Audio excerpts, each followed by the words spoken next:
महासागर हमारे पृथ्वी पर जीवन के लिए एक महत्वपूर्ण घटक है। महासागरीय जल में नमक की मात्रा काफी होती है। पृथ्वी का लगभग 70% हिस्सा महासागरों से ही घिरा हुआ है।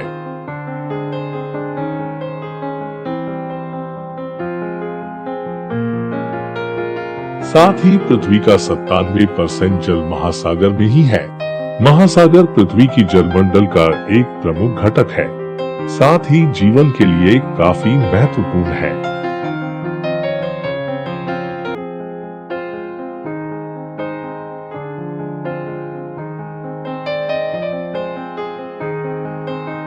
पृथ्वी पर सबसे पहले समुद्र से ही जीवन की शुरुआत हुई है। समुद्री जीव विज्ञान का अध्ययन मरीन बायोलॉजी के अंतर्गत किया जाता है।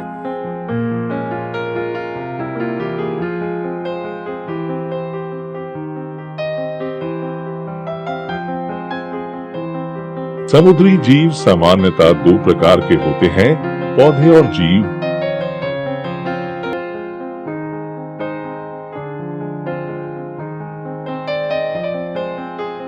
समुद्री गहराई में जीवन अपने ही तरीके से चल रहा है। आपको यहाँ तरह तरह के जीव देखने को मिल जाएंगे।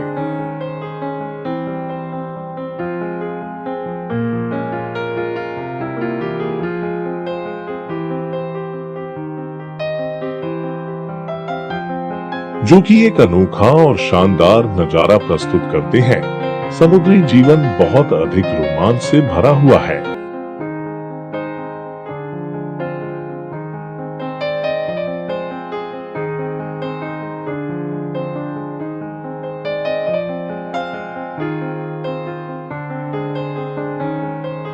समुद्री इकोसिस्टम की अगर बात किया जाए तो यह काफी अधिक समृद्ध है। समुद्र में पाए जाने वाली मछलियां खारे पानी में रहने के लिए अनुकूलित होती है।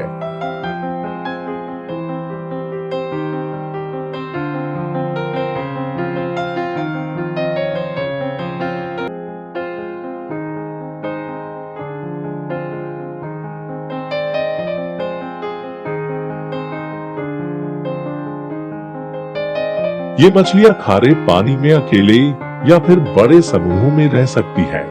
इन बड़े समूहों को शोलिंग कहा जाता है।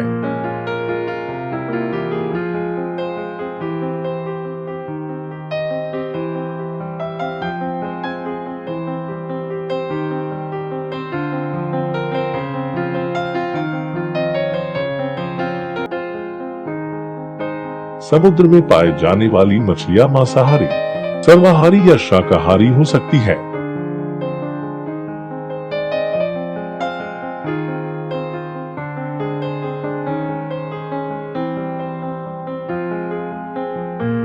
समुद्र में रहने वाली शाकाहारी मछलियां यहाँ उगने वाली शैवाल और घासों को खाती है।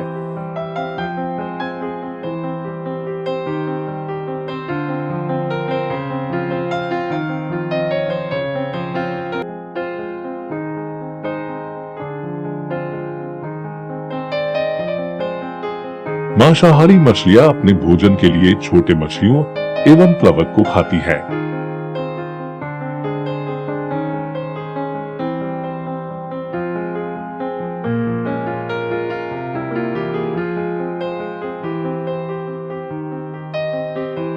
मछलियां सामान्यतः शल्कों से घिरी जलचर प्राणी होती है, जिनमें तैरने के लिए एक जोड़ी पंख पाया जाता है।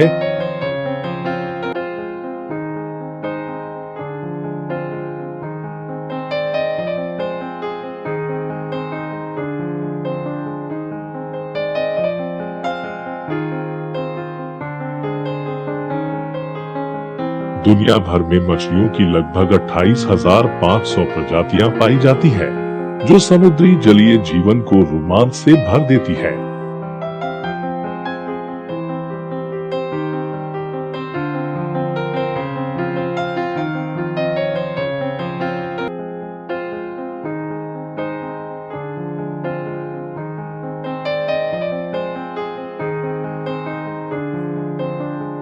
समुद्री जल में मछलियों के अलावा और भी बहुत सारे जीव पाए जाते हैं, जो समुद्री इकोसिस्टम को संतुलित करने का काम करते हैं।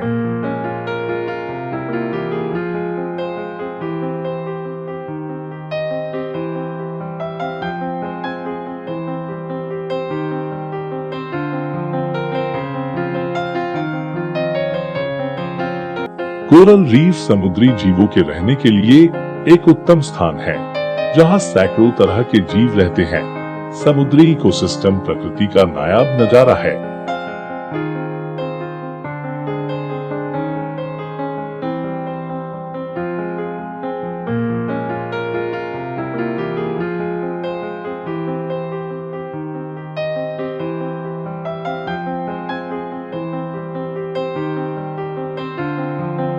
समुद्री इकोसिस्टम बहुत ही अद्भुत और रोमांच से भरा हुआ होता है। प्रथम जीव की उत्पत्ति के बाद से ही इन जीवों का विकास हुआ और विभिन्न प्रकार के नए जीव विकसित हुए।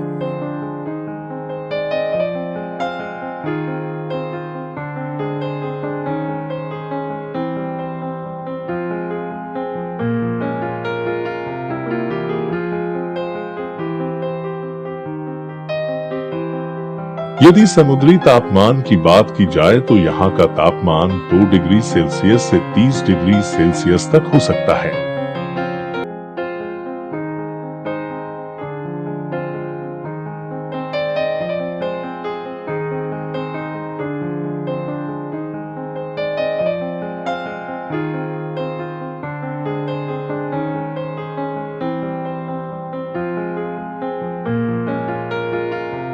समुद्री जल में थल की तुलना में ऑक्सीजन की मात्रा कम होती है, लेकिन यह ऑक्सीजन समुद्र में रहने वाले जीवों के लिए पर्याप्त होता है।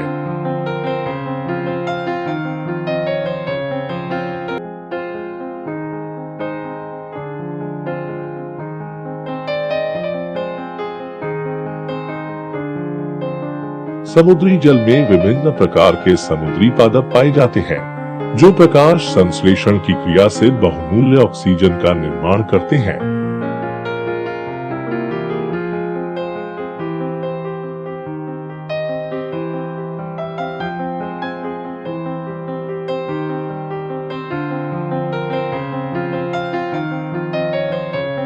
समुद्र की गहराई में आपको छोटी सी मछली से लेकर कई टन वजनी भारी मछलियां भी देखने को मिल जाएगी।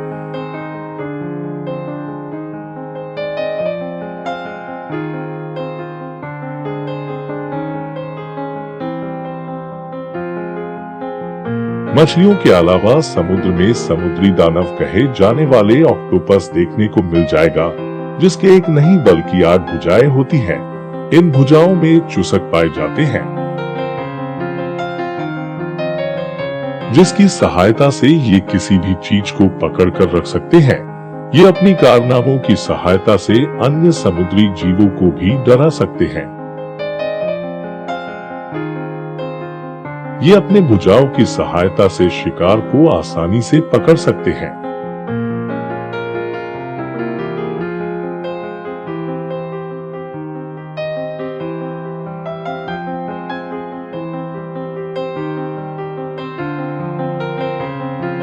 समुद्र की सतह पर कुछ ऐसे जीव भी पाए जाते हैं जो सतह के रंग में ऐसे मिल जाते हैं कि दिखाई भी नहीं देते हैं।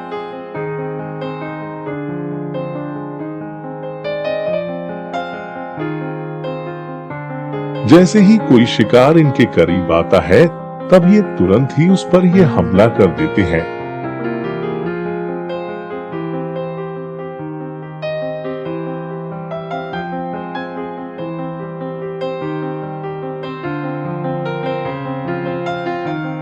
कुछ जीव तो बिल्कुल ही पौधे जैसे दिखाई देते हैं, जिससे उनके शिकार उन्हें पहचान नहीं पाते।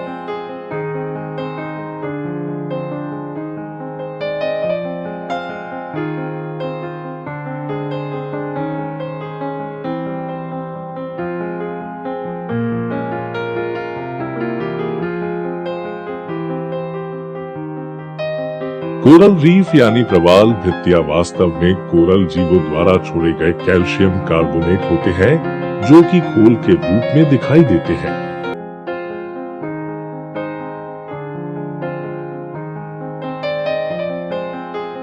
ये समुद्र की सतह पर अन्य जीवों के लिए आश्रय का काम करते हैं।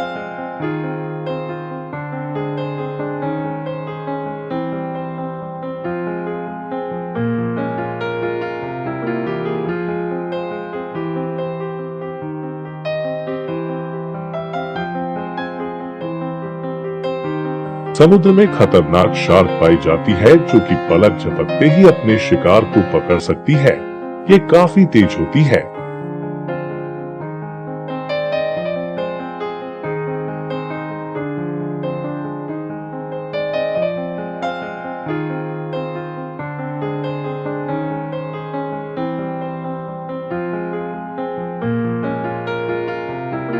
समुद्र का क्षेत्र काफी बड़ा है।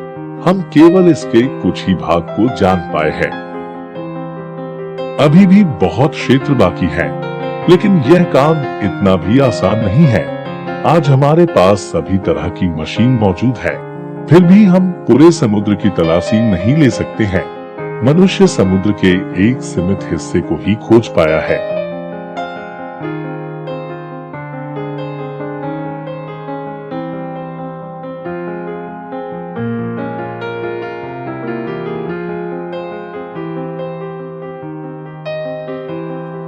अभी भी बहुत सारे जगह हमसे अछूते हैं। समुद्र की सतह पर हजारों तरह के जीव रहते हैं। कुछ की तो खोज अभी तक नहीं हो पाई है। लाखों सालों से बदलते पृथ्वी के साथ साथ ही समुद्र में भी काफी बदलाव आए हैं।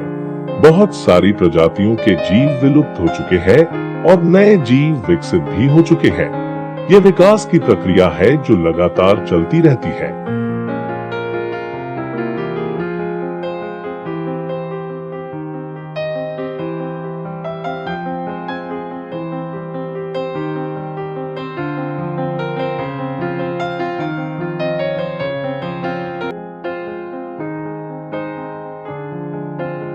बीते कुछ दशकों में मानवीय क्रियाकलाप के कारण इस पृथ्वी और समुद्र को काफी नुकसान पहुंच रहा है। उदाहरण के लिए प्लास्टिक एक ऐसी ही एक गंभीर समस्या है जो कि पूरे विश्व में है। प्लास्टिक सड़ती नहीं है। यही कारण है कि इसका निपटारा करना आसान नहीं है।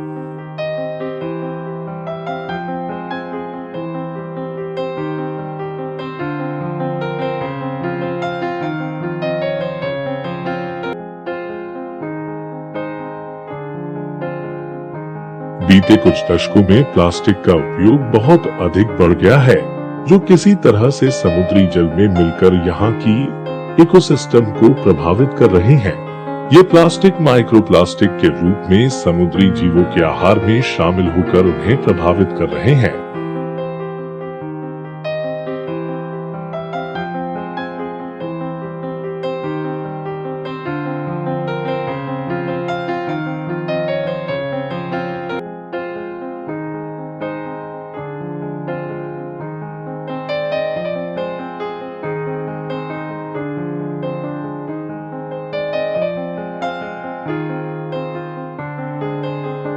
इसकी वजह से बहुत सारी समुद्री प्रजातियां विलुप्त हो चुकी है या फिर विलुप्त होने की कगार पर है।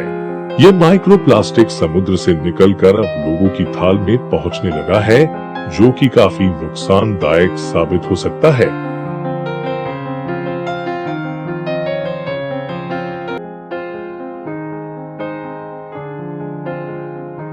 क्योंकि माइक्रोप्लास्टिक से बहुत सारी गंभीर बीमारियां हो सकती हैं। प्लास्टिक के अलावा कूड़ा करकट, प्लांट से निकलने वाला दूषित जल, दूषित तेल भी समुद्री इकोसिस्टम को प्रभावित करने का काम करते हैं।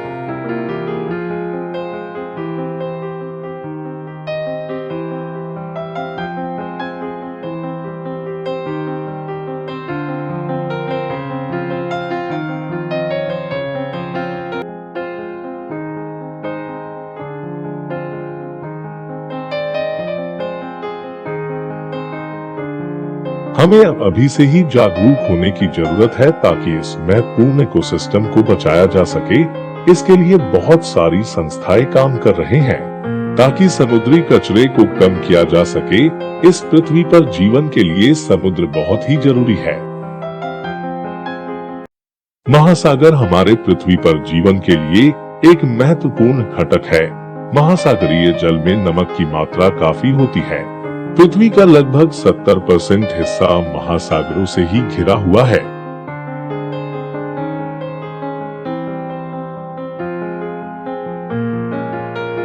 साथ ही पृथ्वी का 97% जल महासागर में ही है। महासागर पृथ्वी की जलमंडल का एक प्रमुख घटक है, साथ ही जीवन के लिए काफी महत्वपूर्ण है।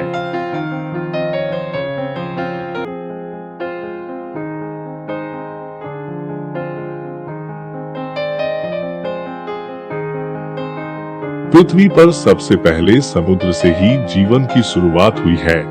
समुद्री जीव विज्ञान का अध्ययन मरीन बायोलॉजी के अंतर्गत किया जाता है।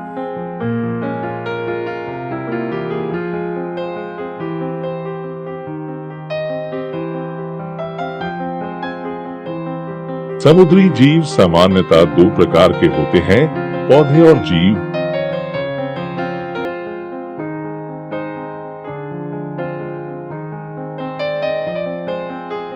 समुद्री गहराई में जीवन अपने ही तरीके से चल रहा है। आपको यहाँ तरह तरह के जीव देखने को मिल जाएंगे।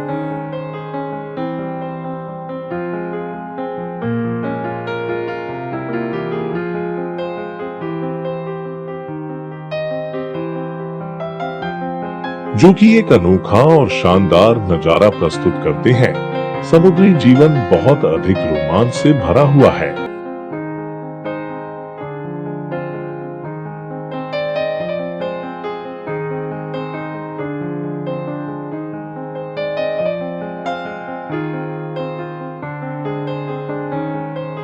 समुद्री इकोसिस्टम की अगर बात किया जाए तो यह काफी अधिक समृद्ध है।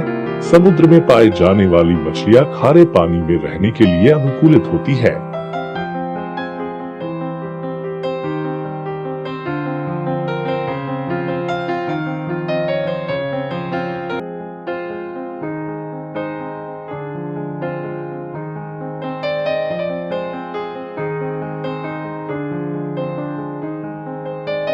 ये मछलियां खारे पानी में अकेले या फिर बड़े समूहों में रह सकती है।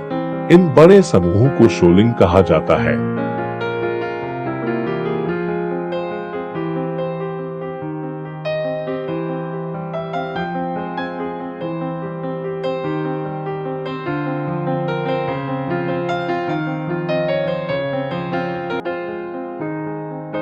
समुद्र में पाए जाने वाली मछलियां मांसाहारी, सर्वाहारी या शाकाहारी हो सकती है।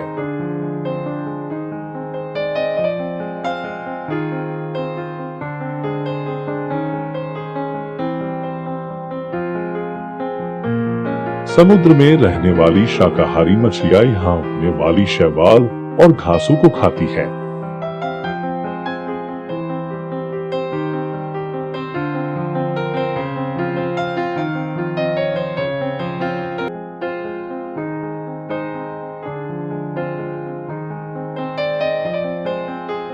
मांसाहारी मछलियां अपने भोजन के लिए छोटे मछलियों एवं प्लवक को खाती है।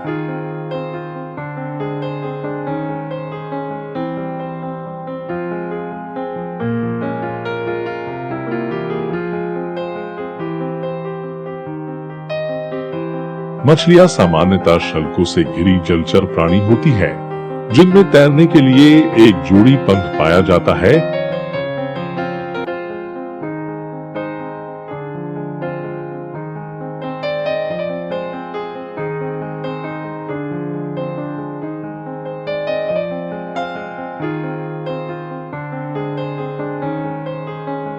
दुनिया भर में मछलियों की लगभग 28,500 प्रजातियां पाई जाती है, जो समुद्री जलीय जीवन को रोमांच से भर देती है।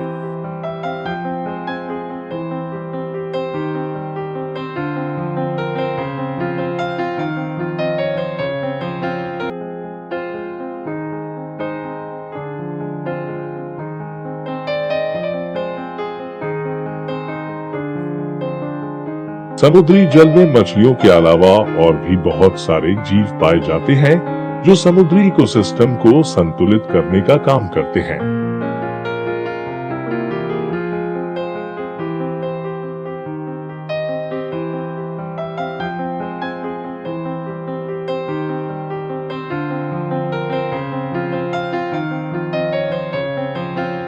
कोरल रीफ समुद्री जीवों के रहने के लिए एक उत्तम स्थान है, जहां सैकड़ों तरह के जीव रहते हैं।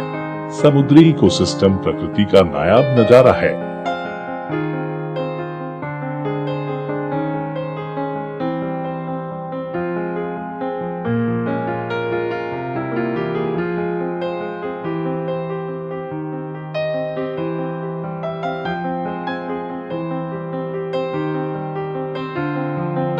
समुद्री इकोसिस्टम बहुत ही अद्भुत और रोमांच से भरा हुआ होता है।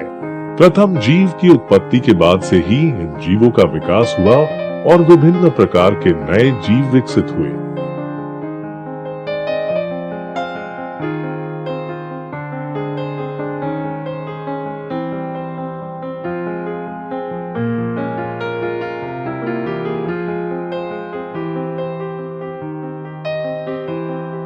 यदि समुद्री तापमान की बात की जाए तो यहाँ का तापमान 2 डिग्री सेल्सियस से 30 डिग्री सेल्सियस तक हो सकता है।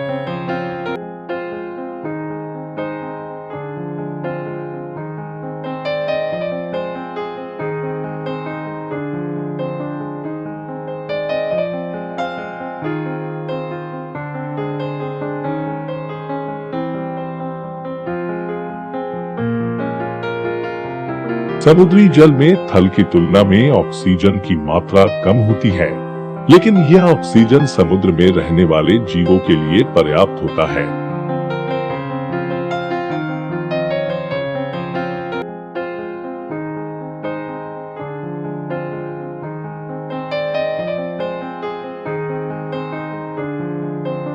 समुद्री जल में विभिन्न प्रकार के समुद्री पादप पाए जाते हैं, जो प्रकाश संश्लेषण की क्रिया से बहुमूल्य ऑक्सीजन का निर्माण करते हैं।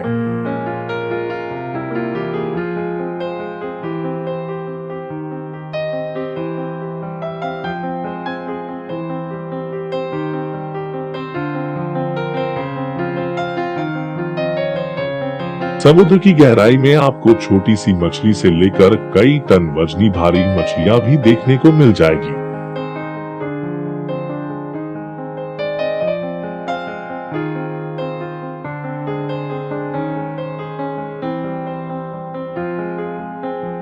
मछलियों के अलावा समुद्र में समुद्री दानव कहे जाने वाले ऑक्टोपस देखने को मिल जाएगा, जिसके एक नहीं बल्कि 8 भुजाएं होती हैं। इन भुजाओं में चूसक पाए जाते हैं, जिसकी सहायता से ये किसी भी चीज को पकड़ कर रख सकते हैं। ये अपनी कारनामों की सहायता से अन्य समुद्री जीवों को भी डरा सकते हैं। ये अपने भुजाओं की सहायता से शिकार को आसानी से पकड़ सकते हैं।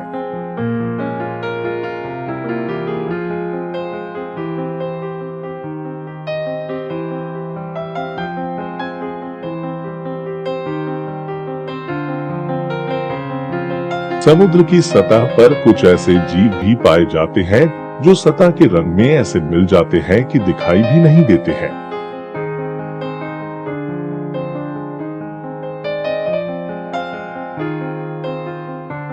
जैसे ही कोई शिकार इनके करीब आता है, तब ये तुरंत ही उस पर ये हमला कर देते हैं।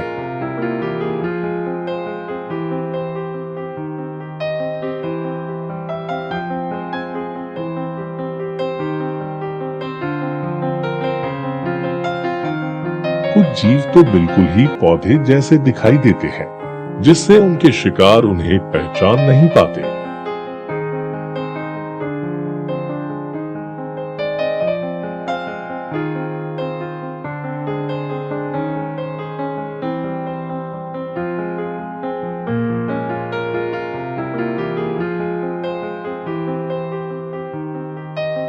कोरल रीफ यानी प्रवाल भित्तियां वास्तव में कोरल जीवों द्वारा छोड़े गए कैल्शियम कार्बोनेट होते हैं, जो कि खोल के रूप में दिखाई देते हैं।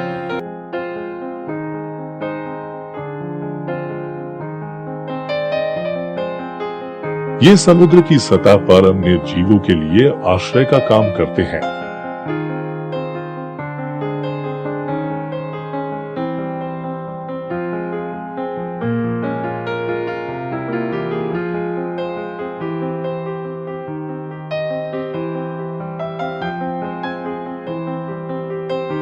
समुद्र में खतरनाक शार्क पाई जाती है, जो कि पलक झपकते ही अपने शिकार को पकड़ सकती है।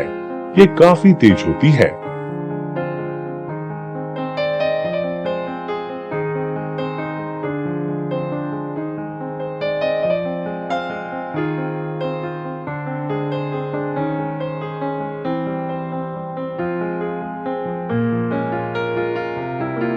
समुद्र का क्षेत्र काफी बड़ा है। हम केवल इसके कुछ ही भाग को जान पाए हैं। अभी भी बहुत क्षेत्र बाकी है, लेकिन यह काम इतना भी आसान नहीं है। आज हमारे पास सभी तरह की मशीन मौजूद है, फिर भी हम पूरे समुद्र की तलाशी नहीं ले सकते हैं। मनुष्य समुद्र के एक सीमित हिस्से को ही खोज पाया है।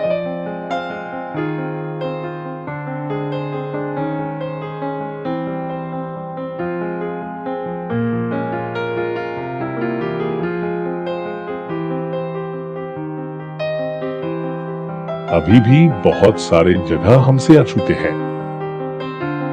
समुद्र की सतह पर हजारों तरह के जीव रहते हैं, कुछ की तो खोज अभी तक नहीं हो पाई है। लाखों सालों से बदलते पृथ्वी के साथ साथ ही समुद्र में भी काफी बदलाव आए हैं। बहुत सारी प्रजातियों के जीव विलुप्त हो चुके हैं और नए जीव विकसित भी हो चुके हैं। यह विकास की प्रक्रिया है जो लगातार चलती रहती है।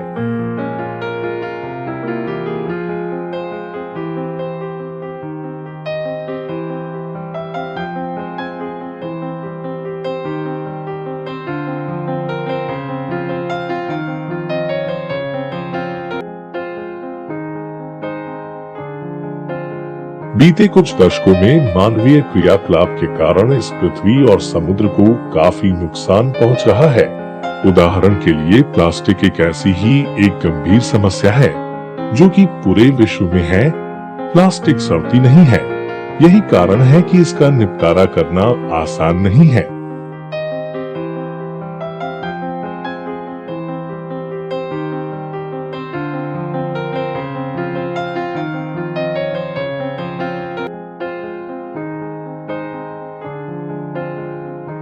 बीते कुछ दशकों में प्लास्टिक का उपयोग बहुत अधिक बढ़ गया है, जो किसी तरह से समुद्री जल में मिलकर यहाँ की इकोसिस्टम को प्रभावित कर रहे हैं। ये प्लास्टिक माइक्रोप्लास्टिक के रूप में समुद्री जीवों के आहार में शामिल होकर उन्हें प्रभावित कर रहे हैं।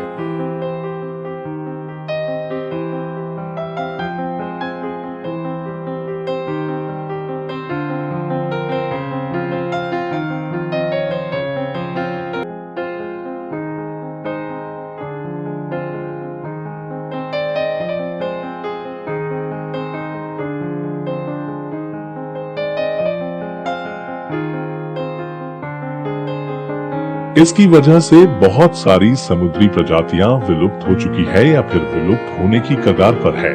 ये माइक्रोप्लास्टिक समुद्र से निकलकर अब लोगों की थाल में पहुंचने लगा है, जो कि काफी नुकसानदायक साबित हो सकता है।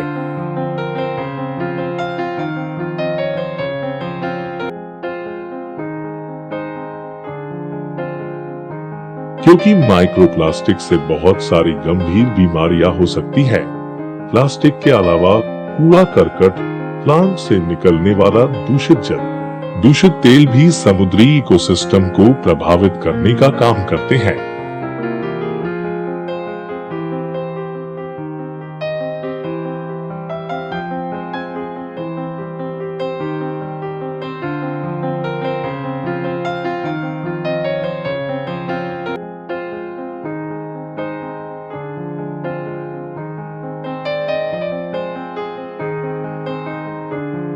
हमें अभी से ही जागरूक होने की जरूरत है ताकि इस महत्वपूर्ण इकोसिस्टम को बचाया जा सके। इसके लिए बहुत सारी संस्थाएं काम कर रहे हैं ताकि समुद्री कचरे को कम किया जा सके। इस पृथ्वी पर जीवन के लिए समुद्र बहुत ही जरूरी है।